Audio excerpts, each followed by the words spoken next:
pertanyaan ini dari Ibu Ana Dewi. Nah, pertanyaan Ibu Ana Dewi ini bisa dikaitkan dengan pertanyaan Ibu Linda karena beliau menanyakan tentang bagaimana menghilangkan rasa jengkel dan kemarahan yang ada dalam hati. Tadi kan Ibu Ana Dewi kan kesal ya dengan orang yang sikapnya terserah gue dong, yang penting gue happy. Nah, ini terkait juga Ibu Linda tanyanya menghilangkan rasa jengkelnya itu bagaimana? Menghilangkan rasa kemarahan itu. Gitu, Romo. Bapak Ibu, mungkin jangan banyak pertanyaan, sharing juga boleh ya, gitu ya. Iya. Jadi, jadi kalau pertanyaan itu seolah-olah saya suka malu saya ini. Jadi saya sekali lagi jawaban saya terbatas gitu. Kenapa? Karena otak saya kan terbatas. Dalam artian tertentu saya bukan orang pinter, saya hanya melihat sejenak tentang spiritualitas. Kebetulan saya senang sekali dengan spiritualitas. Jadi saya mendalamin spiritualitas. Dan yang saya sharingkan juga, saya coba untuk latihkan untuk hidup saya. Jadi sekali lagi para ibu, kemampuan untuk memaafkan, kemampuan untuk bersukacita, itu adalah sebuah latihan. Kan keutamaan itu, sekali lagi seperti tadi yang saya katakan, bukan sesuatu yang otomatis dibawa sejak lahir, enggak gitu ya. Jadi keutamaan itu adalah sesuatu yang harus kita latih dalam hidup kita. Contoh, salah satu hal yang dikatakan oleh Yesus, kalau engkau mau mengikuti aku, engkau harus mengikuti aku, memikul salib, menyangkal diri, mengikuti aku dan memikul salib. Nah, ini kan latihannya, menyangkal diri. Jadi, bagaimana bisa bahagia dengan orang yang cuek? Gitu ya. Bagaimana mungkin bahagia kalau saya berhadapan dengan orang yang cuek bebek, yang dia happy gua, terserah gua gitu ya. Hidup gua, gimana gua adanya gitu. Nah, jadi saya hanya mau mengatakan bahwa kita tidak pernah bisa mengubah orang lain. Saya ingat sebuah doa untuk ibu yang bertanya. Ada doa yang dikenal dalam bahasa Inggris, serendipity prayer.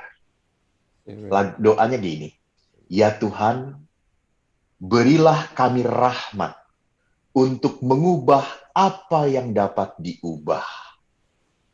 Menerima apa yang tidak dapat diubah. Dan kebijaksanaan untuk mengetahui perbedaannya. Jadi di sini kita harus mengerti, kita harus sadar apakah ini bisa dirubah atau tidak. Jadi kalau tidak bisa dirubah, ya saya harus berdamai demi sebuah demi sebuah sukacita batin kita. Dan prinsip Ibu Teresa berkata, saya memaafkan orang tersebut bukan karena orang itu layak dimaafkan. Bukan karena orang itu sudah berubah. Bukan. Saya memaafkan orang itu karena saya ingin sukacita. Jadi saudara-saudaraku yang terkasih, yang bisa membuat sukacita adalah keputusan saya. Maka kalau saya sampai sukacita saya disetir oleh orang lain, oleh tindakan orang lain, berarti saya masih belum bisa letting go tadi, melepaskan. Lepaskan. Tadi, jadi, kalau hal itu tidak bisa saya rubah, Tuhan berikan aku keberanian untuk menerima hal-hal yang tidak bisa dirubah dalam hidup saya. Jadi dalam hidup saya tidak bisa merubah suami saya yang ngorok tidurnya, jangan dirubah gitu ya. Jadi suami supaya tidak ngorok dikasih helm lah dianya, dikasih plester, mati dianya gitu ya. Jadi apa yang saya mau katakan, ada banyak hal dalam kehidupan hanya kita bisa terima, berdamai. Jadi dengan orang cuek pun seperti itu gitu. Jadi kalau selama saya sudah berbicara, sudah mengungkapkan perasaan saya pada orang itu, cukup di situ, selesai. Tapi saya tidak pernah menuntut dan terus minta dia berubah. Enggak, kita akan capek sendiri.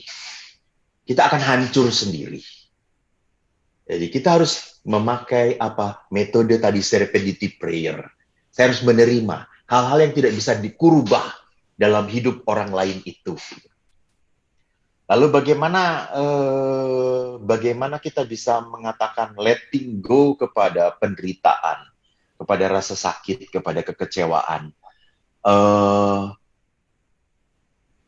To forgive is about your decision and a process.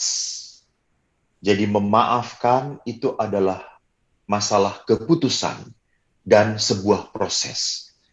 Jadi rasa sakit itu sudah sekian lama, maka untuk melepaskannya juga butuh waktu. Maka memang harus ada dalam proses ya, ditemani. Kalau sakitnya, kepahitan batinnya mendalam, harus ditemani oleh seorang pastor yang mampu mendampingi untuk pelepasan luka batin dan didoakan gitu ya. Jadi di situ, atau tidak hanya imam, ada awam-awam tertentu, sekarang sudah banyak sekali awam-awam tertentu yang bisa mendampingi gitu ya. Jadi harus dibantu oleh orang lain. Kalau ingat bacaan dalam pertemuan kitab suci, nggak tahu Kamki apakah setia mengikuti pertemuan kitab suci dalam rangka bulan kitab suci nasional atau tidak? Yang ketiga, ya, sekali. Syukur pada Allah, sekali juga. Di pertemuan ketiga, bacaan Injilnya menarik. Ada orang yang lumpuh disembuhkan oleh Yesus, tapi di situ banyak rumah. Di situ di rumah banyak orang, sehingga orang lumpuh itu tidak bisa ke sana. Apa yang dilakukan? Dia naik ke atap. Orang-orang itu naik ke atap untuk menurunkan orang lumpuh itu. Artinya apa? Orang lumpuh itu bisa disembuhkan karena pertolongan orang lain. Jadi sama. Jadi seringkali kalau begitu berat kesakitan batinnya, kita butuh orang lain untuk mendoakan kita, untuk menguatkan kita. Saya teringat waktu di Filipina, saya masuk kepada sebuah komunitas awam. Lalu pada saat itu saya ulang tahun, saya misa dengan mereka pagi. Lalu saya ulang tahun, saya tidak tahu mereka kok tiba-tiba tahu itu hari ulang tahun saya. Mereka memberi hadiah yang membuat saya terkesan, yaitu apa? Saya suruh duduk, dan mereka semua memegang bahu saya. Lalu mereka mendoakan saya. Diucapkan. Saya sangat senang sekali bahwa ada sebuah doa yang mengatakan, Tuhan kuatkan. Pada saat Pastor Eko lemah jatuh, dia manusia seperti kami. Jadi doa itu menguatkan saya, doa itu meneguhkan saya, doa itu mendorong saya untuk menjadi orang baik.